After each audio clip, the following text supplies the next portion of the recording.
Alright, man, we got another homework video to check out. What's good, YouTube? Trizzy Gang in the hood. Trizzy Gang was good, family. Shout out to Nonstop. Shout out to the Nonstop channel. We got how good was Wilt Chamberlain actually. Now, I like to check out Nonstop's channel when it comes to these because he doesn't like make the video super duper long to where I'm just like, it's a lot of stuff that I'm just hearing that's repetitive.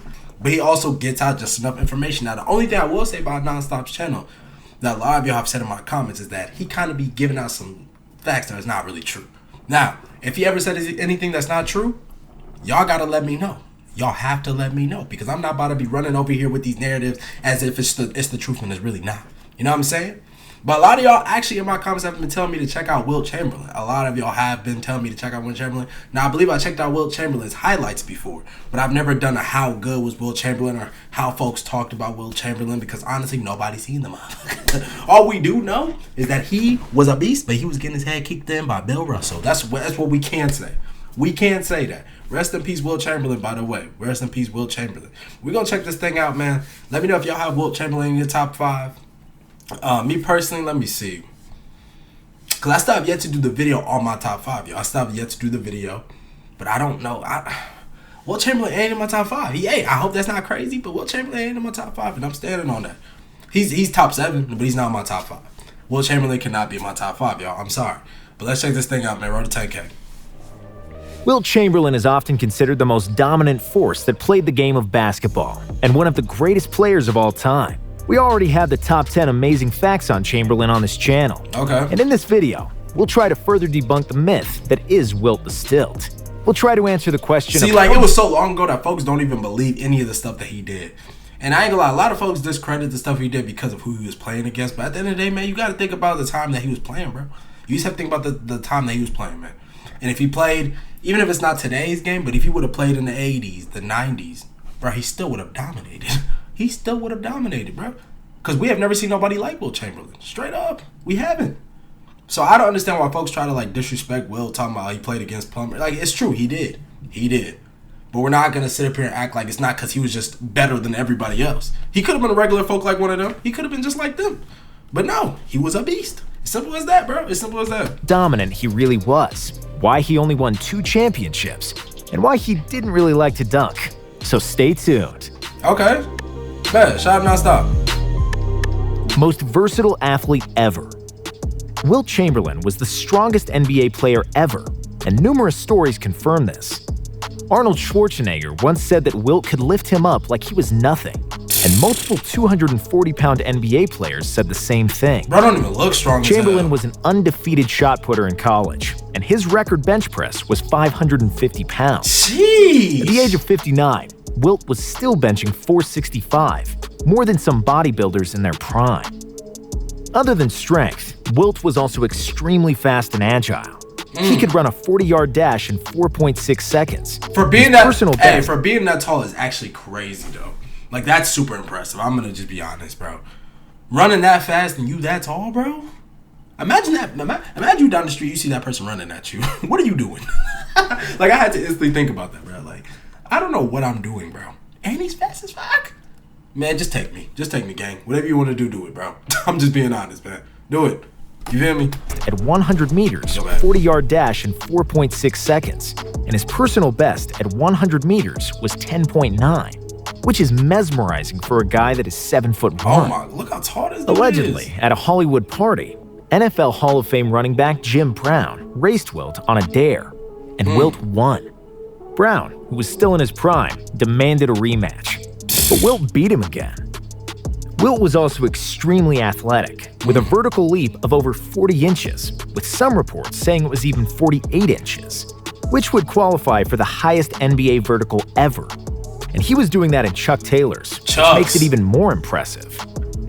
With crazy strength, speed, and jumping ability, it's safe to say Wilt was the best athlete ever.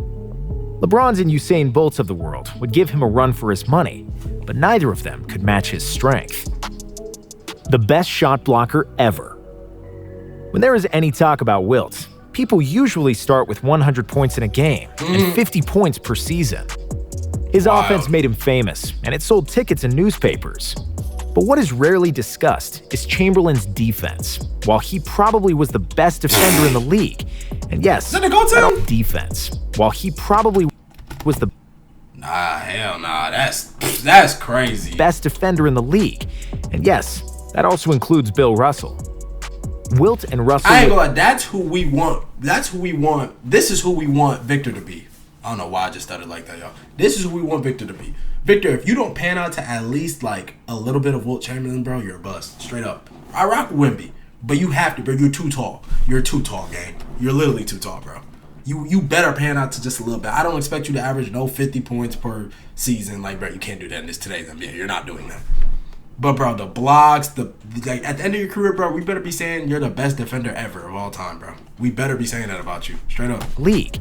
And yes, that also includes Bill Russell. Wilt and Russell were the premier shot blockers in the league that didn't count shot blocking. But if it did, Hakeem Olajuwon wouldn't be the NBA all-time leader in blocked shots. They never called blocked shots? First came to the NBA. He had one of the. Did he just say they never called blocked shots? If they didn't call blocked shots, what was that called when somebody did that in a game? If they did not call blocked shots, what was that then? Because that has to be called something for you to not call, like the ref not to blow his whistle. What? But if it did, Hakeem Olajuwon, and yes, that also includes Bill Russell. Wilt and Russell were the premier shot blockers in the league that didn't count shot blocking. That's crazy. But if it did, Hakeem Olajuwon wouldn't be the NBA all-time leader in blocked shots.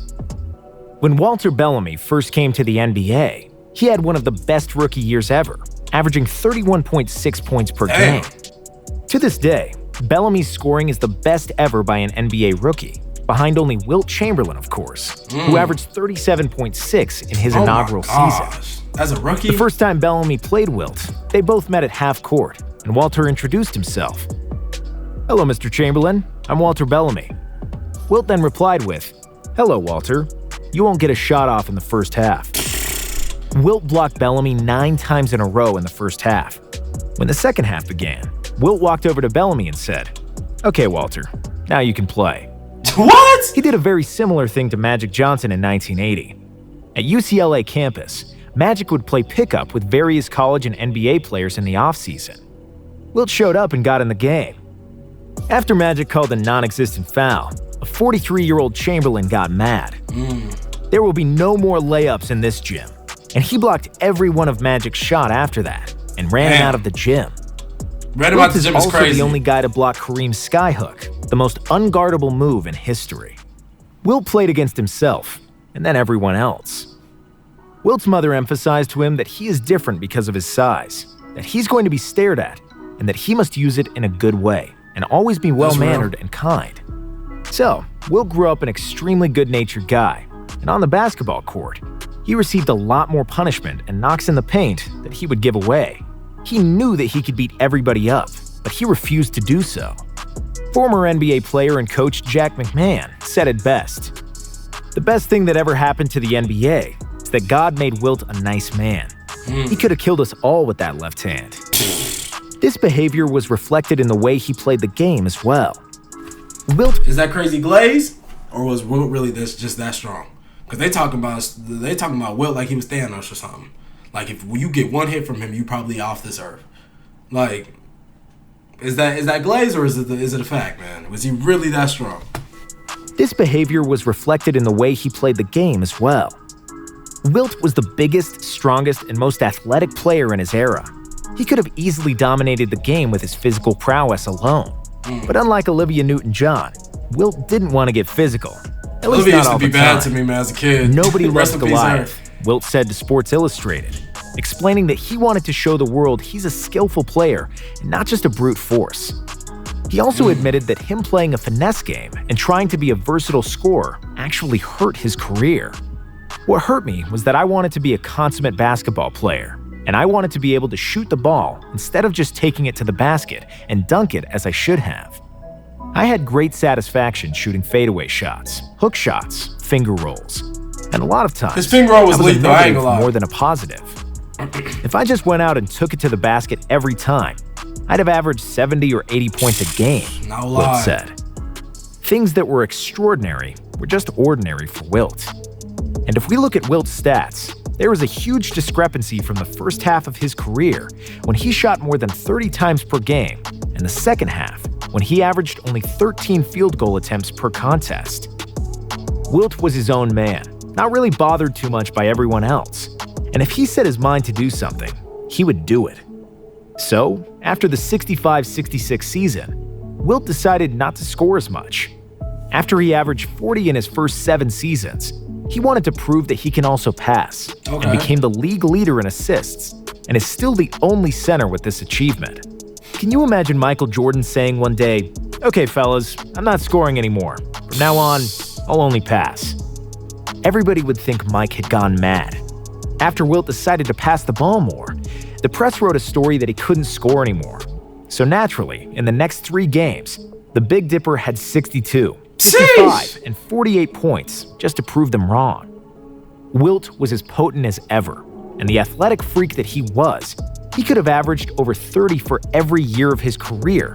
He just got tired of it. That's a fact, Watching too. That's Wilt, no glaze. you always kind of got the idea he was just playing with people, that he was on cruise control and still 10 times better than anybody else that was playing at that time. Besides Bill. Besides Bill. I ain't gonna lie.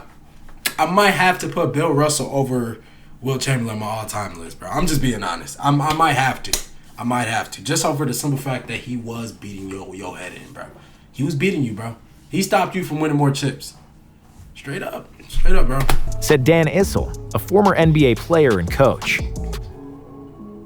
2 very different men, both larger than life, and forever linked in history of the game. Facts. Any conversation about Wilt almost always involves Bill Russell, and vice versa. They were the 2 best players of their time, and their careers will forever be intertwined. With his physical ability, statistical achievements, and pure dominance over everybody else, Wilt would likely be considered the best player ever. Damn, that nigga picked up so much more muscle. Wilt would. I would assume this is after Wilt retired. I would assume. Or maybe closer to the tail end of his career. He picked up so much more muscle compared to his younger days. Bro, can you imagine if Wilt was young and looking like this? Dude, he would have actually averaged like 70 points. He would have actually did that, bro. Because he would have been aggressive. He would have been bruteful. Man, likely be league considered lucky. the best player ever. However, he's not even considered the best player of his time. And for a casual fan, he's just a guy with good numbers, while Russell was the winner. And the truth is, somewhere in the middle. In 94 regular season meetings, Russell won 57 to Chamberlain's 37. In 49 playoff games, Russell came away victorious 29 times to Chamberlain's 20. Between the years 1960 and 1969, Wilt's teams were faced against Russell's Celtics 8 times in the playoffs, with 4 of those going to the deciding Game 7. Russell won all 4, but the total point differential was just 9 points in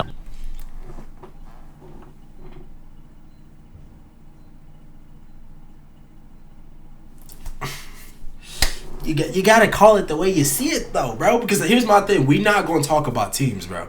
We're not gonna talk about teams, yo. It's no disrespect to any of the other players that played with Bill Russell or played with Wilt Chamberlain. There's no disrespect to those dudes, all right. But these were the 2 best players in the league. Nobody was even close. That's the thing. Like, nobody was even close. Like, not even like none of the players on the other teams were even in the same conversation, or could ever be in the same conversation. So really, when you think about it, it's really these 2 going against each other. It's really these 2 going against each other with some extra, you know what I'm saying, pieces and help. And I ain't gonna lie, Wilt, the fact that Bill Russell beat you that many times, you cannot be ahead of him. You can't. And that's why you can't be in my top 5, personally. Personally, you are a dominating player, but I can't put you in my top 5. I can't. all Game 7s combined. So, a couple of bounces the other way, and the rings narrative could have been different. Coulda. Also, Russell had the best coach in the game and better teammates. However, that was also by design. Russell wasn't the physical freak like Chamberlain, and was not a highly touted player. Bill quickly realized that for success, he needs the whole team around him to be great. Russ wasn't as good a scorer as Wilt was, and even though he was capable, his intention wasn't to score himself. He always wanted to get the rest of the guys involved. I definitely got to do a video on Bill Russell. Like, how good was Bill Russell? Because I'm going to be real. I just know, like, the minimal shit about Bill Russell. Like, I don't know everything about Bill Russell. I don't even know, like, a good majority of stuff about Bill Russell. I just know he got the most rings. You know what I'm saying? Like, and he was beating in Wilt Chamberlain's head. That's all I really know, though. That's all I really know. We definitely got to do a video on Bill Russell. Let me know if y'all want that. The passer at his position. But unlike Wilt, he wasn't trying to lead the league in assists to prove it. Russell wasn't a better individual player than Wilt. It was the other way around. If they played one-on-one, Wilt would always come up on top. In their 94 regular season games, Wilt averaged 30 points and 28 rebounds to Russell's 14 and 23. In the playoffs, it was similar. Wilt had 25.7 and 28, while Bill averaged 15 and 24. But here's my thing. The teams weren't, like Nonstop said, the teams weren't far off. So it's more a thing where it's like, I'm not even trying to accuse Wilt for this, but Wilt, bro, were you just more so caring about your individual stats, bro? Or your individual success when it came to these head-to-head matchups, bro? Because, like, we seen the score difference, like, it really wasn't crazy. It was about, like, 9 points. Single digits. Just being honest, man. I don't really want to hear the whole team better aspect, bro. Like, okay, maybe you can say coach. Maybe. But I don't even know if back then it really mattered about the coach. At the end of the day, I told you, these two were the two, like, giants. They were the ones that, like, were the greatest players, bro. There's really no excuse when it comes to you two just being against each other, bro. At that point. You know what I'm saying? You got to do whatever it takes to win, especially back then. Nowadays, and even in the 90s, a little bit of the 80s, bro. That's why I said, I hate to bring up Larry Bird, but that's why personally I don't really get on Jordan so much for losing to Larry Bird in his early years. You know what I'm saying? Because Larry Bird had a great team around him. That's not no shade on Larry Bird. At the end of the day, you got a great team. You feel me? But I have to talk about that. You know what I'm saying? Like, you have to acknowledge that, I should say. So it's different. It was different back then, Will.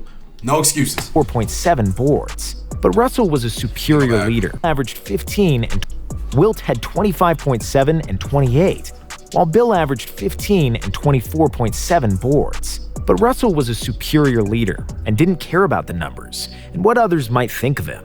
And there lies the secret. Russell's game was about the number. How did Bill Russell... Who was older between these two? Who's older? Because, bro, Wilt Chamberlain... I think Wilt Chamberlain passed away before I was even born. Am I tripping? Let me look that up real quick. I think Wilt Chamberlain passed away before I was even born, bro. And if he did, what did he pass away from? Yeah, he passed away before I was even born. Let's check Bill Russell. Wilt died in 1999. Let's see. Bro, Wilt was only 2 years older than Bill Russell. And Bill Russell just passed away in 2022. Damn, that's crazy. And what others might think of him. And there lies the secret. Russell's game was constructed around team basketball. And because basketball is a team sport, the result in championships is 11-2, even though some of the series were really close and could have gone the other way. Wilt would have been better off in an individual sport. For sure. He understood that too. Sometimes the mere power of you makes you more the individual player. Russell was more complete and was able to help his team win more than I did. Wilt Chamberlain on the Boston Celtics would not have been the same. I would take away from Bob Cousy and Tom Heinsohn because I was a scorer too. Bob Cousy. So sometimes less is better. Wilt said about the eternal question of who is better between the two. Wilt was the Renaissance man. Wilt Chamberlain was a guy larger than life who lived life to the fullest. He was interested in everything and wanted to experience everything. He had a big heart, but was also a huge loner. And if you understand who he was as a person, that gives you a better understanding of who he was as a player. Damn! He achieved the biggest scoring feat in NBA history, and then decided it was time to start passing, and became the best passer in the league. He could have dunked everything, but wanted to become a versatile scorer. He still holds the record for the highest field goal percentage ever. He slept with one woman, only to start flirting with the next one. After he retired from basketball, he became the best volleyball player. And that's who Wilt really was. Never satisfied, always exploring and moving to the next thing. If he wanted to, he could have settled down. If he wanted to, he could have dunked every ball and won more championships. Shut up. But that would have been boring. That would have been too physical and he wouldn't have explored everything he could do. And that explains Chamberlain as a player. He was a Goliath who didn't want to be just the Goliath, because it's not as challenging, and nobody likes those guys anyway. Hey, man, I understand. If that's what Wilt wanted to do, that's what Wilt wanted to do. At the end of the day, you got to be happy for him. You got to support whatever he wanted to do. But as for when you talk about that, when you say that, it kind of gets to a point where you're like, okay, well, did he not care about his legacy? Did he not care about like the sport he was playing because he was so interested in all these other things in life? It begs the question. And that's personally why, for me, I just cannot put him in my top 5. You know what I'm saying? Like, as an individual, yes, you were better than Wilt. I mean, you were better than Bill. You were better than him. You were better than Bill Russell. He was better. But when it comes to all-time greats, I just don't know if I would put you above Bill Russell. I just don't think I would, bro. I don't think I would. But shout out Wilt Chamberlain, man. This nigga was a beast. Insane.